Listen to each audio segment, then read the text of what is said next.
Had an interesting conversation about last week's show. I think Okay, I finished. wait. Before you go, Okay. because I know, yeah, and anybody who knows us will know that Brian is passionate. So a lot of times you're going to hear Brian kind of leading out on stuff. I let Brian go ahead and talk Yeah. because he has a lot built up inside, and you really have to let it get it It's a out, long week. or I won't hear, or I'll hear it all week. Yeah, it'll be a long week because I'll hear it all week. Right. So before we get started, we have three ringside rules I'd like to give to you. Rule number one, we're a PG-13 show with a variety of listeners, so please watch your verbiage. Rule two, respect the ideas and comments of others. We're simply sharing information. And rule three, we respect all martial arts. We're one family. All right, Brian, come on back with it. All right. Well, since we're one family, I had this interesting conversation. It said, this guy said, "Hey, um, what do you mean there's no submission moves in wrestling?" Oh, somebody heard the show. Yeah. Okay. So I said, so I had to go back and I had to explain myself to him. So let me explain to those because we have the great UFC fight 170 coming up, which is going to pose a wrestler versus a judo practitioner. Mm-hmm. Okay, so let me clarify some things. When I say submission moves, I am talking about the heel hooks. I am talking about the Chinese armbar, the triangle. I am talking about the Darce choke. All of those. That's what I mean when I say submission moves. Okay, so I'm not talking about pinning someone down till they can't move, or resting on them. Well, let me not say resting on, but holding them down. Okay, until they can't move. So that's what I mean when I say submission moves. So let me make sure that I'm clear on that fact. Okay. Okay. Had to get that out. Okay, you good with that? I'm good. Okay, since you cleared that up, I gotta clear a little something up myself too. Okay. Okay. I also got a call from someone and asked me about jujitsu. And I Okay. said, well, what is it you want to know? And they said, well, you did a series on kids in martial arts. And I said, yes, we did. And they said, well, you brought up some archery in the start, and I agreed with everything you said, but what about jujitsu and judo? And I said, you're right. And I said, we talk taekwondo and karate so much Yeah. that And boxing. and boxing, and we did mention judo, jujitsu in there because we talked about kids in MMA, but we didn't, I guess, really highlight the fact of, them also going into judo and jujitsu also besides taekwondo and karate. Right. So I want to put it out there and clarify that and say, yeah, those are all good arts for kids to start in to get endurance and everything. Okay. So now we've got that out the way. We got to get into this UFC 170 thing, man. Man, we got the Olympians up here, dude. We got three Olympians, man. Yeah. We yeah. got Rousey, McMahon, and Cormier. Yeah. So but we had Rousey. She Well, got the I mean, bronze. technically you could say four because Patrick Well, did train. That's right. Patrick Cummings, he did train, did even though he train, didn't so- he didn't go. But we're gonna talk about him. We're Okay. gonna slide him in. Okay. But he didn't get anything, so we're gonna talk about the winners right now. Okay. Because Rhonda, we know she got the bronze in judo Yeah. Yeah. in 208. yeah. And we know that Sarah got the silver in 204 In wrestling. in wrestling. And also Kamir in 204 and 208 was the captain. Well, he was captain in 208. Okay, he was captain in Yeah. 208. Okay, thank you. He was captain in 208. I know Yeah. he went from 204 to 208. But Yeah. he was captain in 208 and also was a medalist, wasn't he? Yeah. Well, no, he didn't compete. He had a kidney infection. Okay. So that took him out from that, but he was supposed to. That's why they made him captain. You can't be a captain and be a punk. So, he earned it. He earned the right to be a captain. Okay, so what can we expect from this matchup with Rousey? Will she try her signature move, the armbar, or will McMahon be able to counter with her wrestling? Rousey says she doesn't revel in her wins. McMahon says Rousey's just another opponent. Just another opponent. And this is the first time that we're going to say three Olympians, but we're going to say four that, since we're going to give Cummings his due, Yeah. we'll say four Olympians that represent our United States Yeah. are going to fight in the UFC. Well, it's kind of funny. We was just talking about, wrestling last week, and we did touch on jiu-jitsu a little bit with the submissions and, the natural progression. So here we now have two wrestlers with Cormier and McMahon. But we'll focus on the girls. It's interesting, again, just like I said, she started out with wrestling in high school. Her brother was a wrestler too, and All-American. But unfortunately, do you do you guys realize this story of this girl? You know, I was doing some research on her. You speaking on Sarah? Yeah, Sarah Yeah, she McMahon, had a hard and life. man, she had a really hard. Her brother was killed, murdered in '99. Then her fiance was thrown from a jeep in '04. Um, who was an All American wrestler himself, Stephen Blackford. So you know, and she has all of this, but she says this doesn't inspire me to become a great fighter. I just want to fight. You know, she said, you know, I don't want people to get caught up in my story because this fight is probably the most unassuming fight to have so many great fighters, two great fighters, women fighters. They're fighting it, but nobody's really promoting this fight because, well, Sarah doesn't want anybody to focus on her story. She's not trying to sell the fight. She just wants, you know, to go out there and win and let the fight sell itself. And then you got Ronda Rousey, who's really not much of a talker. She does talk a little noise. You know, she did with Misha Tate because she just didn't like her. But even she's kind of quiet on the subject matter. You know, both of them. You notice that. Yeah. You know, they're not really saying nothing to each other. They're just kind of like, I respect her. Which is good to one point. Yeah. But to another point, it shows for a dull fight to some point as far as selling that fight. Well, yeah, and that's why nobody's really talking about the fight. I mean, you have two, you know, Olympians going at it for the first time in UFC history. There's never, man or woman, there has been two Olympians competing at the same time for a championship match. Well, like I said, you know, we're saying these two are going against each other, and almost saying four are going against each other because each of these guys that were on the team together are going against each other. Yeah. Okay, they all represent the country together. Yeah. And there just should have been more hype to me behind this fight. You know, as we get into the cards, we're going to see that the card's not all that demanding either. But which is why you got to sell the main card. Exactly. I mean, exactly. Why should I tune in? You know, do I want to just go to a bar and just watch the fight there, or do I really want to spend some money to see this fight? So I mean, but what's more important?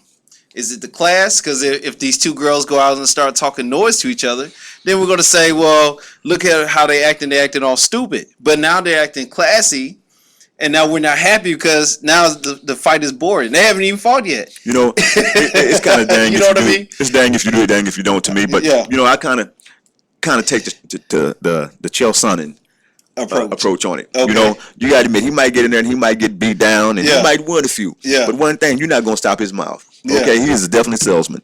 You know, and I give him his credit for that. He is a salesman. So in that aspect, I think them coming out, you know, just talking a little more. Like I said in the beginning, you know, Rousey was saying that she didn't revel, you know, in her wins, and that Sarah was saying that, hey, she's just another opponent, another fighter. Yeah. You know, but you know, I see them playing each other off. You know, like, you know, big thing. Yeah. But still, we need to put a little more emphasis in that. You know, we need to put a little heartfelt in that. You know, a little emotional content. Well, let me give you some emotional content there. Let's look at stats, one versus the other. Okay. So you got Ronda Rousey, 8-0. Right. Sarah McMahon, 7-0. Mm-hmm. Roughly about the same weight. Sarah has about a 1 inch reach advantage over Rousey. So pretty much they stack up well against each other. Now, if you really want to talk some noise, even though it's wrestling, she still got a silver medal, and she's the first woman to do that. That's right. In America. From America. In America. Okay. Ronda Rousey, she kind of got her bronze on a technicality, so to speak. I don't know if, and I hope I'm not offending anybody, but we'll get a call on it. Yeah. Well, hey, go ahead. Feel free. In fact, let's get some calls now. 214-814-5890. Okay, or hit us up on tribesmartialart@gmail.com. Yeah, because we're interested in what you got to say about it. Yeah, because I know we got some true Ronda Rousey fans here. But let's be real, okay? So Ronda Rousey, she lost her quarterfinal match to Edith Botch, okay? Mm-hmm. But she defeated Ann Bohem to win the bronze, okay? Right. Okay, and she did that, which made her the first woman judo winner mm-hmm. from America since the inception of the sport in '92. So, you know, but here we got Sarah McMahon. Well, she just won hers outright. She lost for the gold, but she basically won hers outright. However, if we look at, like Ronda Rousey said, well, you know what? That's the Olympics. This is MMA. Uh-oh. Two different worlds. Uh-oh. So let's look at the fights that Ronda Rousey's had. She beat Miesha Tate twice. Mm-hmm. No, I'm talking about notable fights. I'm not going to go down her whole laundry list of victims.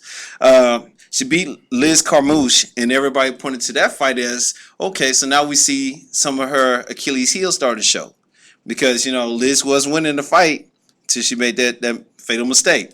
Then she beat Sarah Kaufman. Okay, who's an excellent fighter, tough fighter.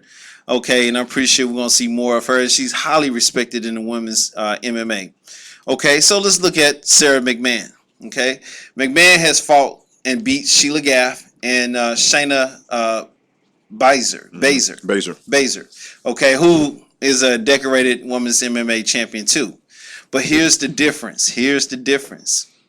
Even though Ronda has a great camp, she trains with the Diaz brothers over there in North California and everything. And then she got Jean LaBelle, the great Jean LaBelle, on her side too. But Sarah McMahon is the one that's actually having a hard time finding training partners. She's the one that's having a hard time finding. Literally, her manager has her training with guys like Eddie Alvarez, who's the champion for Bellator. And in fact, Eddie said, "What the F? Who the F is that? Who can F and beat her?" Yeah. Okay, that's G-rated people. Okay, so, but he was so impressed with her. She's fighting dudes and out wrestling some of the guys that she's training with. Well, that's almost like Cyborg, but like I said, we're gonna get back into all this too. Well, Cyber is ranked number one right now. I don't know if you know that. I know. I say we're gonna get back into that. Go ahead. But anyway, could this, and can you imagine what it would do for all the rowdy Rousey people out there to if Sarah defeats Ronda Rousey, a no name really, to definitely to the UFC, because they just put up a Wikipedia page for her. Okay, she's You're wrong. You're wrong, man. She's not mainstream, and she's still not, because she's not selling the fight, she's not going to be mainstream. And what would it do to women's MMA if she wins and she's going to be quiet? She's not going to take the Ronda Rousey, when she tries to, she doesn't mean what she says. She just says stuff. I think she's going to be kind of forced to if that happens. It's almost like GPS, GSP. I call him GPS right now because we're looking for him. Yeah, because we're looking for him right now. We are looking for him. We're looking for him. Well, I saw him corner in the fight the other day. Did you? Yeah. Did you? Yeah. But no. When George came in, you think about how humble he was. Because when he first came in, remember he's fighting Matt Hughes. Yeah. And Matt Hughes was his idol. Yeah. And I think the first fight they had, he was like during the headlight, he went stunning. He's like, it's like, I hate to say it, flip to the football mode right quick. It's like the guys here in Dallas. They realize that they're Cowboys and they get out there on the field and they're standing in the star and they get starstruck and forget there's a game going on around. Okay, so it was kind of like that to some point. When he got with Hughes, but then the second time he came back, he went ahead, he dominated, he took it. Second and third. Okay, exactly. And then after that, and that's my point. He started building. Mm-hmm. So that's what she would have to do, because gradually, as he became a champion, his demeanor had to change. Mm-hmm. Okay, because he had to be hungry. Mm-hmm. He had to get out there and stand up and talk. Mm-hmm. So I think if Sarah comes up, I think that in time, slowly, she'll change into that thing she has to be. She can go take some Chelsonic lessons, like I said. But well, they're gonna be coming for. They're gonna be gunning for it now. Oh, definitely that. And then Ronda. It's funny that she's judo. Yeah. Okay. And Sarah's wrestling. But where did Ronda get her name from? From a wrestler. Rowdy Piper. That's it. And check this out. He gave because it was actually supposed to be an insult to her, but she did so well that the meeting got set up. She met Roddy Piper. Oh, did she? Yeah, and he gave her after seeing her in action, he said, "It's yours." He gave a blessing. Hey. So no longer an insult. Now it's like it's like, I want to be called that. She has revitalized the name. So, but going back to the Sarah McMahon, I'm gonna say that I think she's gonna pull off the upset. I think she's not a no name, because Ronda. I mean, seriously. I mean, you look at it, and she's just become a one move person. Yeah. We know that the armbar is coming. Yeah. And that's like, they say one trick pony. Yeah, but they say your best can become your worst. Yeah. It can become your downfall, your nightmare, because everybody starts to know it, and you're not changing. So they start looking for you, how you set it up, how you get to it. Is it your panic move? When those guns get put on you and you can't take them. Is that when you duck and take your shoot, and you try to get them to the ground so they can get those bees off you? Yeah. And you hope you don't catch them elbows when you get down there. So, I mean, I'm wondering how long it's going to last, or I'd like to see some more versatility in her game. I like to see her box more. I like to see her box more. She said that she has the best hands. Well, she's training with Nick and Nate. Okay, Yeah. You got Nick and Nate at night. Yeah. Okay, and they're great punchers. Okay, I think they take too many hits sometimes. Yeah. They go for that one knockout thing, and they'll take kicks coming in. Still, if you're getting kicked or something, points are still being added on or taken. So, I think that I don't think anything I want to see, because right now I'm just speculating because I haven't seen that boxing game. So I want to see. Well, she says she's been working on it. Real quick, guys. Yes, sir. I hate to interrupt you guys. Go ahead, Rodney. Thank you. We need to call him Roddy. Yeah, that's Rowdy back there. Our cut man. That's our cut man back there. Well, you guys getting some Twitter reaction on your topic about 170. Ed Ryan Scalia wants to know if in UFC 170's event is Ronda Rousey the Floyd Mayweather of MMA? No, not even close. Not even close. Even though Gene LaBelle did say she's the best judo practitioner he's ever seen. No. When you talk about Floyd Mayweather, well, let's tap on what Gene LaBelle said. Okay, he's a grappler, so he gave her his blessing as a grappler also. Right. Okay, but she's not a puncher. We haven't seen that yet. As we were just talking about that. Right. We haven't seen that yet. So, it's yet to be seen. But right now, no. Not even and close. then to put her in the same lane with Mayweather, that's saying a lot. So that's kind of hard right now. She has a lot of proving to do. Now, I guess the question is, are we talking about popularity or are we talking about fighting? Because she is the face, basically. She has taken over the face of MMA, period, man and woman. She's actually pulling in more than Brock Lesnar did when he was here. That's true. You know what I'm saying? So, I mean, I guess it is sellable fight. Yeah, she's definitely gonna be a sellable fight. But is she on the skill level as Floyd Mayweather as far as fighting? No. Floyd Mayweather has change-ups, and we're still looking for hers. And then when we start talking that, I mean, the impressive fight, and we're going to talk about it later. I'm just tapping on it. I'm going to jump into it. But her and Ronda Rousey, will we ever see that fight? And that's going to be the change. And is Ronda Rousey more afraid of? I know you're not talking about Chris Cyborg. You know it. I know you're not talking about it. I was trying to pause and let you say that. I know you're not talking about no Chris Cyborg. So see, she's ranked number 1. See, and Chris. Now, if you want to call somebody closer to Floyd Mayweather, then in lady form, then right now get at the Chris. Right now, get at the Chris. Know, she may be in man form too. I'm not going to go there. I'm not going to go there. She is a bad something. Well, she is. Have you seen her workouts? I have seen her workouts. She's a monster. I give her credit. She's a monster. But anyway, so we hope that answered your question. Yes, I know that was a circumlocution, but anyway, there it is. Is that all you have for us, Cut Man? That's all I got for right now. Sorry. Well, check this out. Check this out. Let me. I gotta talk about this. I don't know. I watched some of Sarah's fight. I'm just a fan now. But they were talking about how Ronda was throwing Misha around the last fight like a rag doll. Did you see that? Did you see Misha go? I think Misha wanted to see what the. I love Misha, by the way. Okay, I love Misha, but she was just outclassed. She was just outclassed.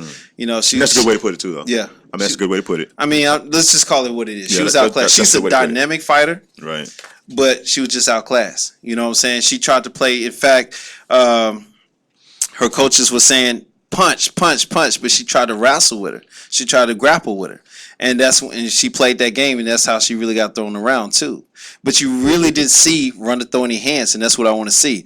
Now, can she throw Sarah around like that? Hey. Because Sarah, she lives in the gym. Yeah, she lives in the gym. But, I think the thing that's going to make people fall for Sarah is the fact that she's just the, first Ronda was supposed to be the every person to people's champion. But Ronda kind of rubbed people the wrong way after that last tough season. Okay, and so people really got to see what kind of attitude she had, and it was turned off by that. So, and Ronda herself said people are waiting for me to lose. Well, I mean, she has a hard attitude. Yeah. I mean, and then but you gotta say it's refreshing though. Yeah. That she's speaking her mind. She's not letting the media dictate her actions. I give you that. I give you that. I mean, she says how she feels, and she puts that out in a PC world. Hey, hey. So, man, I don't even know there. Well, we're about to go to break. Hey, check us out every Wednesday night. Tell your friends, tell your instructors that we're on Wednesday night from 7:30 to 8:30. Give us a call, 214-814-5890, or hit us up on trymartialarts@gmail.com.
Hey, if you're just tuning in, pull up a ringside stool and join in. We're Tribes Martial Arts. We're talking martial art radio. Hey, we're on every Wednesday nights, 7:30, 8:30 p.m. CTS time. Join in with us. Now, again, if you're just getting in, we're discussing UFC 170, and we've got a lot of comments on it. So, I'll tell you what, we're just going to jump back in here. Hey, and feel free to give us a call, 214-814-5890, or hit us up on martialarts@gmail.com. All right, so, we spent the first part talking about the girls, okay? So it's only fair now that we talk about the boys. That's my public service announcement because equality is important. Okay, well, since we just do that, we gotta jump into this Daniel Cormier. Excuse me, Cormier. Get me right on him. Yeah. Patrick Cummins fight. Okay. Okay, we know that Evans was supposed to fight him at first. Yeah. But we know he's out. 6 months. Yep. 6 months with a knee injury. And then Chael Sonnen stepped up and said that he would take that fight. Yeah. But instead, Cormier will be meeting, like I said, one-time training partner, Patrick Cummins. Yeah. Now, the interesting thing about this, Cummins claims to have made Cormier cry. Said he broke him down while they trained together. Blah, blah, blah. So, I don't know. But I'm thinking this should be a grudge match. But, Cormier, he gives props to Evans, and he even compared it with John Bones Jones, saying that Evans, he thinks, would be a more harder fight than Jones, that he's more technical, has more knockout power, and is more explosive. But on the other hand, Jones is looking for a super fight itself and only wants to fight twice in 2014 after his fight with, what's his name, Tariq? Tariq. Yeah, okay. So, but he wants a rematch also with Alexander Gustafsson. Because, that's the only person nobody's gonna really ever gave him a good fight. Yeah, nobody's going to let him live that So, down. he has to get back in there. Then he even talked about, Chris Weidman, but he said Weidman needs to get his name out there bigger, needs to prove himself. And, I called him Weidman. Okay. Wait, is that supposed I'll tell you about that. That's my personal joke. I'll tell you that later. Okay. But anyway, so Weidman, he needs to get his name out there a little better. But Cain Velasquez is waiting on him. Yeah. Well, he said that he was basically trying to, gradually move up in weight. He didn't want to just be I fight this fight now. The next fight I'm gonna fight at heavyweight level. And that's a smart move too on his part. Because you don't want to just go out and do something that you never done. And it's kind of like using a gun that you never used before in a war. So he wants to gradually get into the heavyweight division and stuff, and then and challenge oh my gosh, the monster Cain Cain Velasquez, Velasquez. into a fight. Mm-hmm. But let's get back to this Cormier, Pat Cummings, and this crybaby stuff. Okay, so I don't know if you guys are aware what really happened, but I gotta say this: that is a great way to sell a fight because this fight has already Thank you. overshadowed the main card. Thank you. That's what what I'm I was trying to get you to say. Yeah, it has already overshadowed the main card. Because we got out and talking about the girls and Right. about how quiet they are Yeah. and not putting anything out to really sell this fight. Now, on the other hand, that's why this fight should have been so great. Yeah. Because you had these two lady Olympians Yeah. going against each other. Should have been some Rousey in that. Yeah. Some Yeah. Rousey. Oh. Yeah, yeah. Then I didn't mean to say it like that. But mayhem, let's say. So but then between the guys, I mean they trained together. One guy saying he beat the other guy down, made him cry. But one guy went to the Olympics and actually Became a captain. produced. Yeah. Okay, and one didn't. Yeah. Okay. So you know, Well, check this it's out. a lot here, man. It's a lot here. Well, check this out. Let's give Cummings, Patrick Cummings, or Pat Cummings, his Cummings, because now he's going to get his goings. No, I was gonna say. So now they're saying that Pat Cummings is the guy who walked off the street and could potentially beat a high level fighter, okay, in Cormier. And if he does, it's going to change the game and the scene all around because the only thing Cummings has done since that little quote unquote meeting with Cormier was he's only fought in the regional matches. Okay, so that's pretty much all he's done. Okay, so if you look at his record, it's 4-0. But I want to get back to this crying thing. Okay, now it takes a lot for a man to cry. It does. So this is what actually happened. We have to remember Cormier was going through the loss of his daughter. Okay, he had just lost his daughter during that time, 2003, and well, even back then, we talked about Sarah McMahon's tragic story, and she definitely has one. Cormier lost his father in '86. His father was killed by his second wife's father. Okay, so and then he had kidney failure. That's why he didn't compete in 2008. But 2003, can you imagine? You're at the pinnacle of your sport in wrestling, and in the Olympics, and you just have to deal with the loss of your daughter who just died the year before, and then you have so much tragedy going on in your personal life. So he said when he lost that, because he did give him credit. He said, I lost because my head wasn't into that particular training session. And when I lost to Cummings, and my coach told me, hey, you lost the Olympics. You need to leave. And he said that's why he cried and he ran out because he was upset the fact that had this been the Olympics, he was not ready to compete after he had put all that time and energy in training because he was still emotionally distraught. Right. You know what I'm saying? Right. So that's why he ran out and cried, was crying and ran out. He wasn't crying because of anything that Cummings did to him. Okay. He was crying because his coach just told him, get off the mat. You just lost the Olympics. So everything you've been working for these past years has been for naught. So what you're trying to say is a good chance that Cummings might be crying that night? It's like I said, comings and goings. Okay? Because let's look at what Cormier has done since then. 2008, he was the captain of the team. Right. Didn't get to compete because he had, had kidney failure. Okay, that kept him from competing in 2008. Which, by the way, he was picked to win it all. Okay?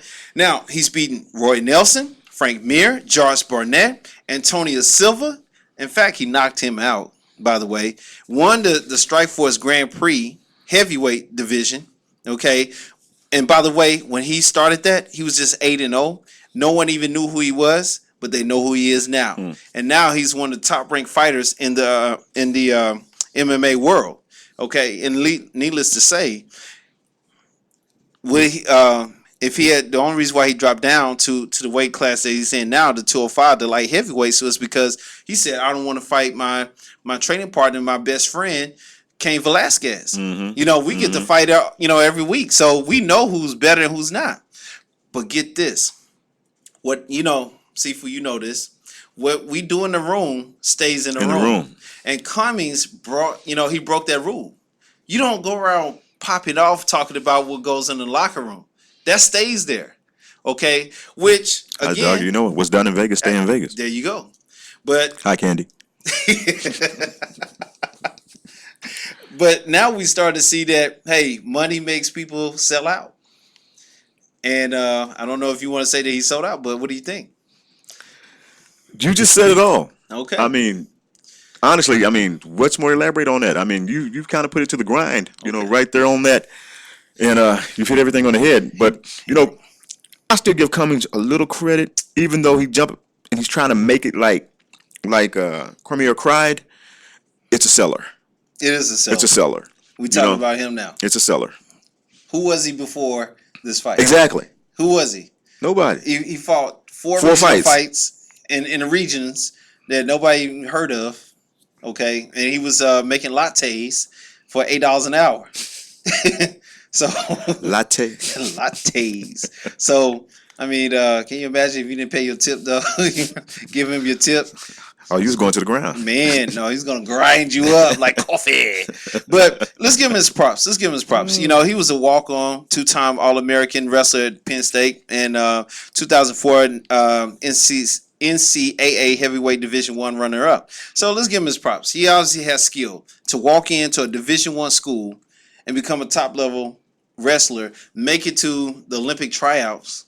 Okay. No, I always give the devil his due. I mean, if, you know, no matter what you think about him, man, if he put his time and he was working there, you give him credit for it. Because again, like I said, you might not like it, but he'll make you respect him. Oh yeah, truth is truth. You can argue with truth, but what's the point? So, I mean, you know, but again, Cormier also, I don't know if you guys know. See, this is what they're not telling you guys. Cormier beat him in the only actual competition wrestling match they had. Did you know that? No, I didn't. So they've already fought before in the actual competition. See, it's different when you're training. Well, see, what I want to see though is this. Okay. Even though you're enlightening me on that they've been together and they fought in the actual competition, but at that time were they both grapplers, just plain wrestlers? Yeah, it was actual wrestling match. Okay, but now we're going to UFC. Yeah, we got some knees, elbows, headbutts, and some other stuff that's gonna sneak up in here. So we're gonna see how is this gonna change the fight for either or. You know, I gotta say this about Cormier though. You know, I'm a fan of Cormier, but when I first saw Cormier punch, I was like, it looked like nothing. But he was knocking dudes out. Right. They were more decorated. They had been in the MMA world longer, and they're just getting knocked out. Antonio Silva knocked out Alistair Overeem like nothing. Like nothing. Took out Fyodor Emelianenko like nothing, and then lost to Daniel Cormier like nothing. So this guy has true talent. He's proven. He's battle tested. But four fights still got me, man. You know, I mean, you get up there and you're doing your thing and you're coming up, but you're still climbing. You still got to play your dues, man. Yeah. And you know that to me is still like, I mean, he came behind and he knocked somebody out that was doing damage to some other people, but you can get caught to where every dog has his day, because I still kind of feel like that about Silver, Wiseman, Weidman. Okay, here we go. Too soon. But since you brought up Wyman, or Whitman as you call him, check this out. They're trying to say that this will be on that level that if Pat Cummings was to beat Cormier, it will be equivalent to Wyman beating Silva. And then they said it's going to change the game. So they did a comparison study. They said that would be like Buster beating Mike. The 1980s. I thought you liked that. You made me see that picture in my mind. I thought you liked that. Then they said it'll be equivalent to the 1980s U.S. Olympic hockey team beating the Russians. Okay, so all of the great underdogs coming back and beating the champions. You know, the ones who are not supposed to wins. So I don't know about that one. Well, actually, we're gonna see, man. But every dog has his day, man. You know, you just never know what happens. I hadn't. Okay. I hadn't. I hadn't either. So, is there even anyone that exists? Is there? Hey, do you got anybody out there know that? Is there any kind of tape we can see on this guy, or you know, you guys got some backwood pictures or something? You know, let us know something. Did you pose with her? Anything. You got his kindergarten picture. We'll take it. But anyway, hey, we gotta let these people know. Hey, if you like what you hear, we're gonna be on every Wednesday night from That's 7:30. every Wednesday night. 7:30 to what? 8:30 p.m. 8:30. Central Standard Time. There you go. And also, if you miss us live, just check us out. Go to the website, download the podcast, and listen to it, enjoy it, and hit us up. Yeah, that way you can pick out your favorite show and go back and kind of really listen to it a little more and see if you have any pros and cons about it. Because you might want to call back in on some topics that we've already talked about, and please feel free to do that. You know what? Maybe we should do this. If you look at the fight card, everybody, I want you guys to look at the fight card. We got fighters on there. And a little disappointed with some of them, but that's okay because this is their chance. We have a lot of no names. We have a lot of no names. They're making it break it. You know what I mean? But I want you guys to call in 214-814-5890 and check this out. Tell us who you think is going to win. Let's have a competition. Let's have the pros versus the fans. And in fact, we should do that too. We should just go down the line and say, hey, I think this person's going to win, or who do you think? So let's do that. Let's make it interesting tonight, yeah? Hey guys, guys want to know how Vegas has the fight laid out, the fight spread laid out? Yeah. Okay, they've got McMahon a 350 underdog. What? Only because she's not the champ.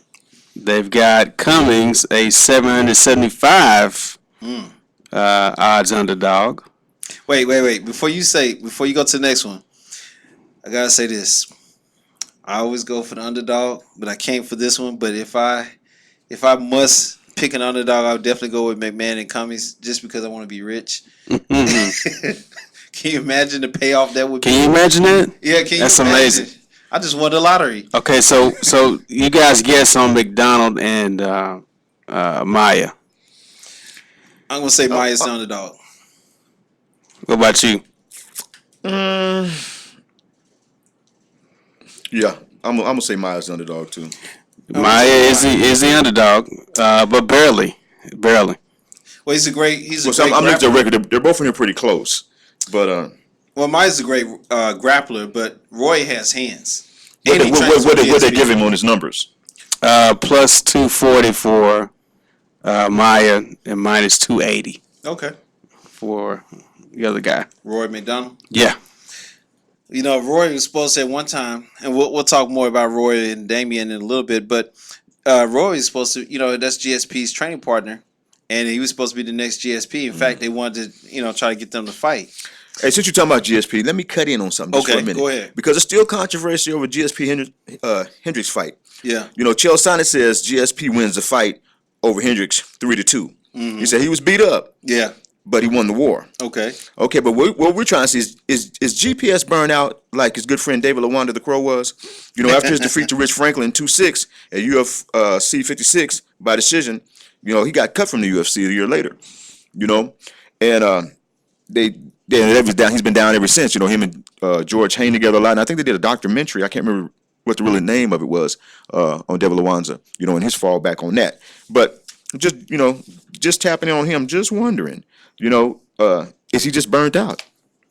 Well, GSP is talking about the PEDs going on right now with the drug testing and stuff. And he said, the UFC is cherry picking who they test, and then based on that, if they're a high level fighter or if they're a star, they kind of pat them on the shoulder, slap them on the wrist and kind of let them look the other way. However, for some of the other fighters, they're hard on, and that was his argument.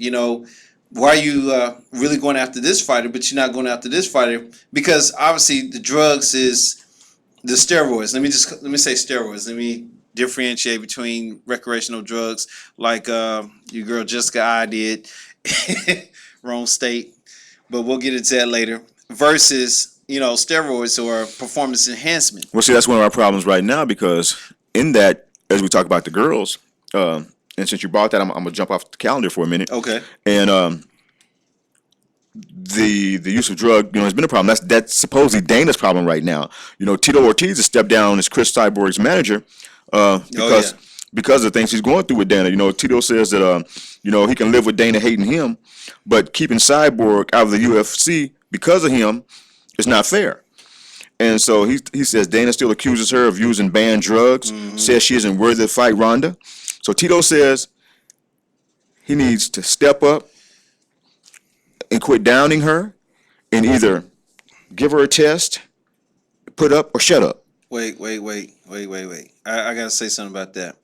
So you mean to tell me that Dana's protecting Ronda? Now, see, that's what some people are saying. Some people are saying Dana's trying to keep Ronda at the top and that Cyborg is the one that can bring her down. So why? I mean, do you think? Okay, I think the bigger picture is because with Dana, at the end of the day, it's got to be about the money. Exactly. At least for the Silver Brothers. Okay, so let's just call out the real bosses of the UFC. So for the Silver Brothers, it's all about the money. Okay, So, you said the real bosses of the UFC. So explain if you can't explain that. Okay, well, I'm talking about the money. The real owners, where the money's really I'm talking going. about the money. Okay, they're the My bad. ones. They're the ones who pick the matches. Okay, they're the ones who decide who gets how much money. Okay, so and they're basically the bankroll behind the UFC. Well, let me go back in my corner then. My bad. No.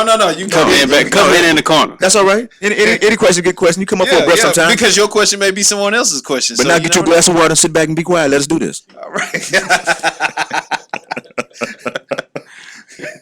So, but it sounds like they're trying to protect Ronda because if Ronda was to go down, can you imagine what kind of champion Chris Cyborg would be? And I'm not talking about fighting wise, but I'm talking about marketability.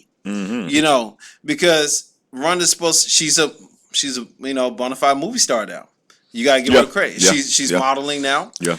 She's on the covers of almost every magazines, and not just fighting magazines, but even mainstream magazines. So can you see Chris Cyborg on the having that same kind of success? Maybe with movies as a villain, but does she has that crossover? Why she got to be a villain? Well, because what? Everybody's scared of her. Okay. You know I try to push you there. Yeah, I know. And you see I got right out of it. I try to push you a little bit. Yeah, they want to say she got that little manly approach. Yeah. But no, I give her due. Yeah. But but like you said, look at the propaganda that comes from behind both of them, all the good publicity they can get. Think about when Gina was first there. Oh yeah. And everything she pulled up and then she won her way. And now Ronda's doing it too. And who took Gina out? See what I'm saying? Okay. Cyborg. Yeah. See what I'm saying? So she's still like the lady in waiting. Yeah. Like it's like Muhammad Ali telling everybody, "Hey, you just holding my title. Yeah. I'm coming back to get this thing." Yeah. Okay. So, but honestly, you're trying to promote women's sports. You're bringing a lot of them from over in Invictica. Yeah. To come over. I say Invictus. And so. I mean, why not? Why wouldn't you want to promote them so strong? And if she's going to be in, I mean, you got somebody strong in Ronda. Okay. Okay. And if Chris comes in, you're going to have somebody who's also strong or stronger. Okay. But your top seeds are strong up in here. So that's giving you a good balance there, giving you something to see and something for people to go for. Mm-hmm. You got ladies that are climbing along, and honestly, who's going to get up there and get them? I don't know, but if they can do it, I'm saying somebody else can do it. There's somebody out there, and this thing is growing. Well, hey. So why wouldn't you want this publicity, and why wouldn't Dana really want her up in there, and what's his big thing with her? Well, I guess, like right now, she's supposed to be the face. And so you want a face that mainstream America, and note I said America, not the world, but mainstream America can relate to. I mean, it really is about that. See, one thing I've learned playing football, and one thing I learned doing martial arts, and one thing I learned with track, it's all politics. It's not always the best person out there. It's the face or the star of the field. I mean, I hate to say this. Well, that's acting. Yeah. That's like, hey, that main actor gets up there and he shoots the part, but when it's time to get hit, up, cut, stand in. Yeah.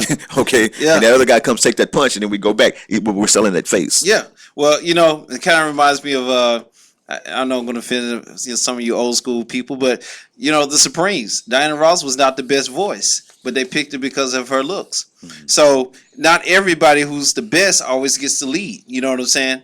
So if Sarah McMahon wins, it's going to put whole women's MMA in a tailspin, because now you're going to have someone who actually can be diverse in her fighting, but she's not going to be diverse as far as sellability. But check this out now. So if McMahon does win a fight, and that forcibly puts Ronda into second place, okay, will Dana try to hold it off and give Ronda that fight again Yep. to reclaim? Yeah. Or will he let Cyborg, or will he not care and then let Cyborg come in No. and fight McMahon? No. He's going to give Ronda her second chance because, first of all, people are not going to believe it. Okay? People are going to say, oh, that was a fluke. Mm-hmm. And then they're going to try to say, hey, let's go ahead and bring Ronda back and make Sarah McMahon prove that she actually won that. Okay, now, God forbid Ronda gets broken, a bone broke or something, then they're going to say it was a fluke. We all know what I'm talking about. So, I think Ronda's time at the mountain is numbered, but I think she can come back. I think she's going to come back stronger should she lose, because it's going to force her to reassess her game, come back and learn some new techniques, some new styles, probably even take on some Thai classes. You see what I'm saying? Mm-hmm. And complete her game. Because if you look at Ronda, all the stuff she's done some amazing things. Let's just put that out there. She was 17 when she went to qualify for the Athens game in 2004. 17. Not give her credit for being hard. She's done her due. She's done her due. But again, we're talking about skill versus face. You know what I mean? And that's why Cormier and Patrick Cummings are taking over the fight, because now we got somebody who's arguing, selling the point. But I guarantee you that this fight, if it had been Chris Cyborg versus Ronda Rousey, we'd be like, Daniel who? You're right. You're right. And that's not taking away from Daniel, because I think Daniel will be in the back. No, but that second card, I mean, that main card would have just been the talk of the town, man. That would have been it. It wouldn't even be a co-main event. It wouldn't even be a co-main event. Hey, real quick, guys, you get more Twitter reaction here. Go ahead. From Cliff Wright, he says he's listening to the show, loves the show, and he's actually riding riding through a damn blizzard on my way to UFC 170. Oh. So I don't know where he's coming from, Canada maybe somewhere, but he sends you guys a big shout out. Well, hey man, you be careful out there. Enjoy yourself. Yeah. Hey, and after you go, call back and give us your opinions on what you saw there. Yeah. But again, hey, it's snowing out there, so hey, be careful. Be careful. But definitely let us know who won and what you thought about the fights. Let's talk about, since he's coming from Canada. Let's talk, and by the way, let's give a shout out to Canada. But let's talk about Canada's own Roy McDonald. Okay, so he's coming off a loss to Robbie Lawler. Mm-hmm. Okay, which derailed his welterweight run for championship, because many people thought he was long overdue, because he was just steamrolling a lot of people. Mm-hmm. I mean, this guy can punch, he can kick. Well, like he trained with George. Well, yeah. So I mean, I give him credit for having some good attributes, because George has a heck of a train out regime behind him. Oh yeah. So I said train out, I meant workout, huh? But so I expected a little more from him. Yeah, I really did. I expect a little more from him. Yeah. Well, apparently a lot of people did too, and so now he's taking this fight with Damian Maia, who's one of the top grapplers in the world. Okay, who just lost to another top grappler his last fight, to Jake Shields. Yep. But Roy McDonald, I'm picking him to win this fight because he has everything. He has hands, he can handle the ground. But when you get punched in the face, Damian Maia tends to kind of cower up a little bit. It always happens. I mean, his hands is getting better. Man, when you block with your face, that happens, okay? How do you block with your face? You catch punches. Oh. And it makes you cower up. I like what Uriah Faber said. All your training go out the window when you get hit in the face. Well, that's what Mike Tyson said. Everybody got a plan to get hit. Everybody's a champion. Step in the cage. Hey, but wait, I'm gonna jump in right quick and cut on this. Go ahead. Because I'm gonna jump in on some other UFC news. Okay. That I really want to talk about. Senator John McCain used to be the UFC's biggest adversary. Back in the '80s. But now it's like 16 years later, and he told John Jones that he'd be watching his fight with Glover on April 26th. Oh, yeah. And in 77, wow, I'm taking y'all back. In 97, Senator McCain dubbed the UFC, he called it the human cockfight. Yeah. But now 16 years later, he's looking forward to UFC 172. He's still not a big fan, but he has repeatedly said positive comments about how the MMA has come and how it's grown. Well, the UFC has changed since, back in the 90s when he was watching it. Well, true. Because, when sport, you got to remember, it's a lot more sanctioned. Yeah. The rules, I mean, when we came in, everybody was at their own discipline. Everybody wore whatever. Right. I mean, pretty much you come in, you wearing tap out or something. Right. You know, in that form. Right. You know, of shorts. Right. You know, or something like that. So yeah. And not to mention, they used to have plastic for the people in the front row to catch the blood. Catch blood. Yeah. Remember that? Yeah. So I can see why he would think that at the time. You know what I'm saying? But it's funny that a boxer, an amateur boxer, would look at fighting and say, "Oh, there's human cockfighting," because at one time, boxing was considered that too. Well, that's why I said that, because you know you want to call it human cockfighting. How can you say one art is more brutal than another when, at the end of the day, they both bring a beat down? Yeah, I mean, you still say "ouch." Except, somebody gonna say "ouch." Chael Sonnen said "ouch." Yeah, Rashad said, "Oh, wait, this is a fight." I gotta get you. Hey, man, but check this out. Okay. Thiago Silva. Oh man, that's what? Did you hear about that, I man? did That's hear so about sad, that. man. Yeah, man. He was arrested after a standoff with the police.